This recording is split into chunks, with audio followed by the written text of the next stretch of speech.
बिस्मिल्लाहिर्रहमानिर्रहीम। अस्सलाम वालेकुम dear viewers, I am Fauzia and it's my channel health and home by Fauzia. कैसे हैं आप सब लोग? मैं उम्मीद करती हूँ आप सब लोग खैर खैरियत से होंगे। आज मैं आप लोगों के साथ सिरोसिस ऑफ लिवर के टॉपिक पे बात करने जा रही हूँ, जो कि लिवर की एक डिजीज़ है और काफ़ी ज़्यादा कॉम्प्लिकेटेड डिजीज़ है। अगर सही तरीके पर इसका इलाज ना किया जाए और शुरू में ही अगर इसको प्रॉपरली ट्रीट ना किया जाए तो बात लिवर फेलियर तक चली जाती है और आखिरकार इसके लिए आपको लिवर ट्रांसप्लांट कराना पड़ता है। तो सबसे पहले बात करते हैं लिवर की। लिवर हमारी बॉडी का सबसे लार्जेस्ट ग्लैंड है, जो कि हमारे राइट साइड पर हमारी एब्डोमिनल कैविटी में पड़ा हुआ है। और इसकी अगर हम फंक्शनिंग की बात करें तो बहुत ही ज़्यादा वाइटल फंक्शंस हैं इसके हमारी बॉडी के लिए। और इसकी अहमियत का अंदाज़ा इस बात से लगाया जा सकता है कि ये हमारी ब्लड की डिटॉक्सिफिकेशन कर रहा होता है। हमारे ब्लड में जितनी भी हम ड्रग्स ले रहे होते हैं या कोई भी केमिकल्स किसी भी फॉर्म में हमारी बॉडी में जा रहे होते हैं, ये उनको क्लेरिफाई कर रहा होता है, उसको मैनेज कर रहा होता है। इसके अलावा इसके फंक्शंस तो बहुत ज़्यादा हैं और काफ़ी ज़्यादा तफसील इसके लिए चाहिए होगी, लेकिन मैं आपको मोस्ट इंपॉर्टेंट चीज़ें ये बता देती हूँ कि ये प्रोड्यूस करता है ब्लड क्लॉटिंग फैक्टर्स को, जो कि हमारे खून के जमने के लिए बहुत ज़्यादा ज़रूरी होता है। एक इस किस्म का केमिकल भी ये प्रोड्यूस कर रहा होता है। हमारे जीआईटी सिस्टम से आने वाला जितना भी ब्लड है जो कि लिवर में आ रहा होता है, ये उसको उसकी फिल्ट्रेशन करने के बाद उसको पूरी बॉडी में फैला देता है। इसके अलावा हमारी बॉडी के अंदर मेटाबॉलिज्म का प्रोसेस कर रहा होता है, जिसमें कि कार्बोहाइड्रेट्स को, प्रोटीन्स को, इसके अलावा जितने भी अमाइनो एसिड्स होते हैं उनकी मेटाबॉलिज्म का ये काम करता है। स्टोरेज ऑफ ग्लूकोज कर रहा होता है। इसके अलावा हमारी ब्लड में से बिलीरुबिन की जो अमाउंट है उसको ये क्लेरिफाई कर रहा होता है, उसको क्लियरेंस उसकी कर रहा होता है। अब हम बात करते हैं सिरोसिस ऑफ लिवर की कॉजेज़ की या सिरोसिस की। सबसे पहले डेफिनेशन कर लेते हैं कि सिरोसिस में होता क्या है कि हमारे लिवर के अंदर फाइब्रोसिस की कंडीशन पैदा हो जाती है, या आप कह सकते हैं स्कारिंग का प्रोसेस शुरू हो जाता है, जिसमें कि थिकनिंग ऑफ द वॉल भी हो सकती है। इसके अलावा जो टिश्यूज़ होते हैं उनकी थिकनिंग स्टार्ट हो जाती है और ऑटोमेटिकली क्या होता है, वहाँ पे स्कार्स पैदा होने शुरू हो जाते हैं, जिसकी वजह से लिवर की प्रॉपर फंक्शनिंग में ये काफ़ी ज़्यादा रुकावट का बायस बन रहे होते हैं।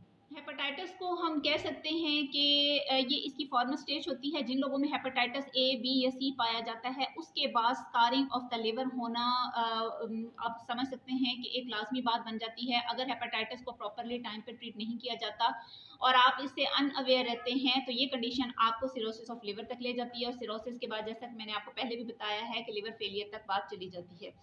इसकी कॉजेज़ की अगर हम बात करते हैं तो कॉजेज़ में सबसे ज़्यादा पहली चीज़ इसमें अल्कोहल की ड्रिंकिंग है। बहुत ज़्यादा कंजम्पशन ऑफ अल्कोहल इसका वजह बन सकती है। दूसरी बात हम ये कह सकते हैं कि जिन लोगों में हेपेटाइटिस बी या सी का वायरस पाया जाता है, क्योंकि वायरल इन्फेक्शन इसमें बहुत ज़्यादा रोल प्ले कर रही होती है। फैटी इसमें डिजनरेशन होना शुरू हो जाती है। जिन लोगों में ओबेसिटी होती है उन लोगों में ये प्रॉब्लम भी देखने में सामने आता है। इसके अलावा कुछ लोगों को काफ़ी अरसे से लिवर की, जैसे कि अगर किसी को जॉइंडस हुआ है और उन्होंने इसको प्रॉपरली ट्रीट नहीं किया है, तो वहाँ पर भी सिरोसिस ऑफ लिवर की प्रॉब्लम सामने आ सकती है।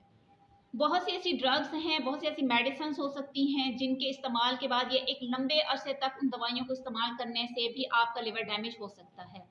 अब हम बात करते हैं कि वो इसकी सिम्टम्स किस तरह की सामने आ रही होंगी। तो सबसे ज़्यादा इंपॉर्टेंट इसमें जो चीज़ देखी जाती है, लिवर की जब प्रॉपर फंक्शनिंग रुक जाएगी तो वहाँ पे हेपेटाइटिस की कंडीशन अराइज हो जाती है। लोगों में जॉइंडिस के मसले मसाइल आना शुरू हो जाते हैं।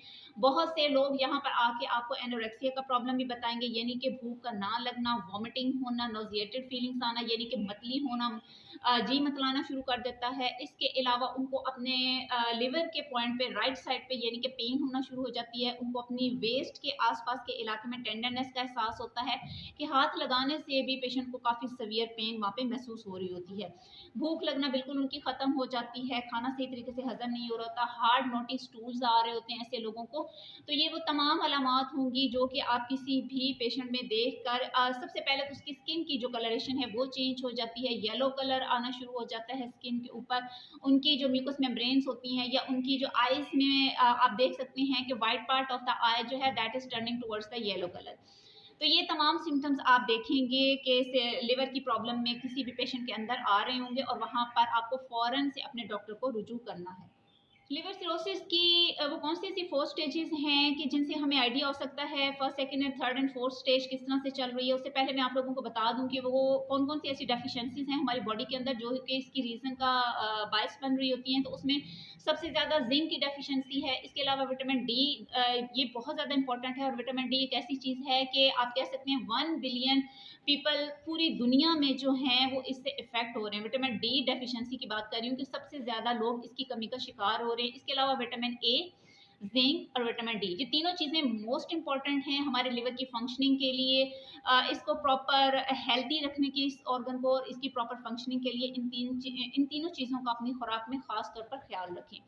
अब बात करते हैं कि वो कौन कौन सी ऐसी 4 स्टेजेस हैं। तो सबसे पहली जो स्टेज 1 है वहाँ पे इन्फ्लेमेशन है, यानी कि आपकी बॉडी के अंदर किसी भी किस्म की वायरल इन्फेक्शन हो जाने के बाद इन्फ्लेमेशन आना शुरू हो जाएगी, जिसके नतीजे में आपको लिवर में पेन स्टार्ट हो जाता है, या प्रॉपर टेस्ट करवाने के बाद आपको किसी भी किस्म का हेपेटाइटिस की वहाँ पर मौजूदगी का इल्म होता है। और इस स्टेज को यहीं पर रोका जा सकता है, इसको यहीं पर प्रॉपरली ट्रीट किया जा सकता है। फर्स्ट स्टेज इन्फ्लेमेशन के बाद जो सेकंड कैटेगरी है वहाँ पर इस स्टेज पे फिब्रोसिस का हमें सामना करना पड़ता है। फिब्रोसिस में भी क्या होता है कि scarring of the liver start हो जाती है, और जो ब्लड की सप्लाई हो जाती है वो रिस्ट्रिक्ट हो जाती है थ्रू आउट द ऑर्गन। और यहाँ पर भी स्टिल अभी चांसेस होते हैं कि आप इस प्रॉब्लम को यहाँ पे रोक सकते हैं और इसको ट्रीट किया जा सकता है। इसके बाद जो थर्ड सिचुएशन पैदा हो जाती है, थर्ड स्टेज के ऊपर आ जाते हैं, तो यहाँ पर हमें सिरोसिस का सामना करना पड़ता है। सिरोसिस में पेशेंट को भूख लगना बिल्कुल ख़त्म हो चुकी होती है। इसके अलावा रिटेंशन ऑफ फ्लूइड्स जो है वो बॉडी के अंदर होना शुरू हो जाता है, यानी कि एसाइटीज़ की प्रॉब्लम हो सकती है। हमारी स्किन के नीचे जो फ्लूइड्स हैं उनका एक्यूमुलेशन होना यहाँ पे शुरू हो जाता है, और पेशेंट का रंग जर्द होना शुरू हो जाता है।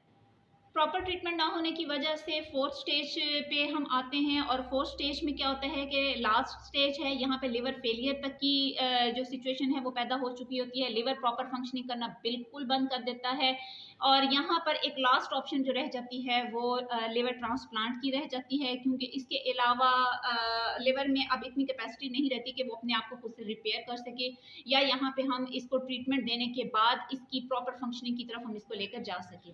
तो लास्ट ऑप्शन जो है वो हमारे पास सिर्फ यहाँ पे यही रह जाता है कि हम लिवर ट्रांसप्लांट की तरफ चले जाएं। इसके अलावा पेशेंट की जो सिचुएशन होती है उसको डायरिया की प्रॉब्लम पैदा हो चुकी होती है, उसको लूज मोशंस आना शुरू हो चुके होते हैं। इसके अलावा पेशेंट वेट लूज करना शुरू हो जाता है, मसल्स की वेस्टिंग शुरू हो जाती है, पेशेंट बहुत ज़्यादा निढाल हो चुका होता है, और उसकी वीकनेस बहुत हो चुकी होती है। हर वक्त वो अपने आप को थका थका महसूस करता है। डिसओरिएंटेशन की सिचुएशन पैदा हो चुकी होती है, यानी कि उसको डायरेक्शंस की समझ नहीं आ रही होती, मेंटली वो बहुत ज़्यादा कंफ्यूज हो चुका होता है। तो ये तो इसकी 4 स्टेजेस थी जो कि मैंने इसकी बीमारी की हालत के लिहाज से आपके साथ डिस्कस की हैं। लास्ट पे हम होम्योपैथिक मेडिसिन की बात करते हैं कि इसमें हाईली रिकमेंडेड जो होम्योपैथिक मेडिसिन इस्तेमाल की गई हैं जो कि काफ़ी ज़्यादा इफेक्टिव हैं, क्योंकि एलोपैथी में इसमें कोई प्रॉपर इसका ट्रीटमेंट मौजूद नहीं है, तो हम यहाँ पे होम्योपैथिक मेडिसिन का इस्तेमाल करवाते हैं। होम्योपैथी में इस्तेमाल होने वाली मेडिसिन में सबसे ज़्यादा जो इम्पोर्टेंट मेडिसिन है, जो टॉप ग्रेड रेमेडी है, उसका नाम है चैलिडोनियम। चैलिडोनियम को हमने मदर टिंचर में इस्तेमाल करना है। इसके बाद कार्डोस मैरिनस का नाम है, वो भी हम मदर टिंचर में इस्तेमाल करवाते हैं। नेट्रम सल्फ 30 की पोटेंसी में इस्तेमाल करवाई जाती है।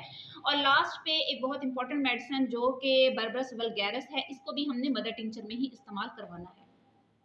चैलिडोनियम के बारे में मैं आपको इसकी मोस्ट इंपॉर्टेंट सिम्टम्स बता देती हूँ कि इसका पेशेंट जो होता है वो हॉट ड्रिंक्स लेने की बहुत ज़्यादा उसको क्रेविंग होती है, गर्म खानों की उसको बहुत ज़्यादा ख्वाहिश होती है, मतली उसको बेतहाशा हो रही होती है, इवन कि उसको वॉमिटिंग्स भी इसमें आ रही होती हैं। इसके अलावा चैलिडोनियम को आपने इस्तेमाल करना है लिवर की इन्फेक्शंस में। यहाँ पे हम हेपेटाइटिस को भी इंक्लूड करेंगे। हेपेटाइटिस के मरीज भी चैलिडोनियम को मदर टिंचर में इस्तेमाल कर सकते हैं।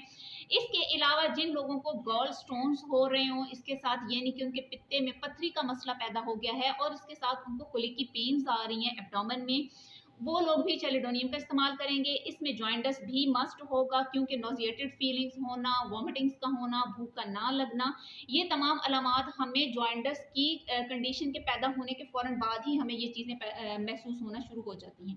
तो यहाँ पे जो चैलिडोनियम का आपने इस्तेमाल करना है वो आपने इसके 10 to 15 drops 3 times a day in a half cup of water लेने हैं। इंशाल्लाह आपको इससे बहुत ज़्यादा फ़ायदा होगा। इसके साथ साथ अगर आप अपना कोई ट्रीटमेंट ले रहे हैं तो वो भी आप साथ में कंटिन्यू रख सकते हैं। दूसरी मेडिसिन इसमें कार्डोस का आप इस्तेमाल करेंगे, जो कि हम मदर टिंचर में ही लेंगे। कार्डोस के पेशेंट को लिवर के लेफ्ट लोब में सीवियर किस्म की पेन होती है, बहुत शदीद पेन होती है, और वहाँ पे वो अपनी वेस्ट के ऊपर हाथ तक लगाना बर्दाश्त नहीं कर रहा होता। नंबर 2, इसकी बहुत इंपॉर्टेंट एक अलामत ये है कि इसके पेशेंट को हार्ड नोटी स्टूल्स आ रहे होते हैं। इसके अलावा गॉल ब्लैडर की पेन्स इसमें भी देखी जाती हैं। पित्ते का दर्द इसके पेशेंट को भी बहुत सीवियर हो रहा होता है। इसके अलावा इसमें एसाइटिस का प्रॉब्लम हो रहा होता है, यानी कि पेट में पानी पड़ जाने की शिकायत सामने आ रही हो, तो आपने कार्डोस को 10 to 15 ड्रॉप्स ही आपने 3 टाइम्स अ डे लेने हैं और बिफोर मील्स लें। आप चैलिडोनियम को भी और कार्डोस को भी, बर्बरस को भी, नेट्रम सर्फ को भी, इन चारों को आप बिफोर मील्स लें। आपको इन मेडिसिन का ज़्यादा बेहतर रिजल्ट मिलेंगे। नेटम सर्फ के बारे में बात करते हैं। नेटम सर्फ को आपने 30 की पोटेंसी में इस्तेमाल करना है। इसका पेशेंट भी अपनी लिवर की कंप्लेंट्स की वजह से अपनी वेस्ट के ऊपर टाइट क्लोथिंग बर्दाश्त नहीं कर पाता, यानी कि वो बिल्कुल ढीले ढाले और खुले कपड़े पहनना पसंद करता है। इवन के उसको लेटने में भी प्रॉब्लम होती है इस साइड पे, वो उसको एवर्जन होती है इस साइड पे लेटने से भी।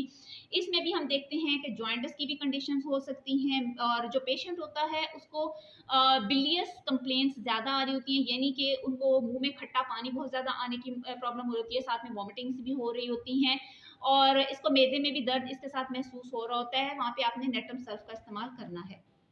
लास्ट पे आपने बर्बरस वल्गैरस का इस्तेमाल करना है। बर्बरस वल्गैरस को मदर टिंचर में ही लेंगे, और इसकी जो ख़ास तौर पे जो अलामात सामने आती हैं उसमें पित्ते के मकाम पे पेशेंट को सुइयां चुभने का एहसास होता है। इसके मरीज़ को भी जॉइंट्स की भी कंप्लेंट्स आ रही होती हैं। उसका स्किन कलर येलो हो चुका होता है, उसके डिस्चार्जेस भी येलो कलर के उसको ज़्यादातर आ रहे होते हैं।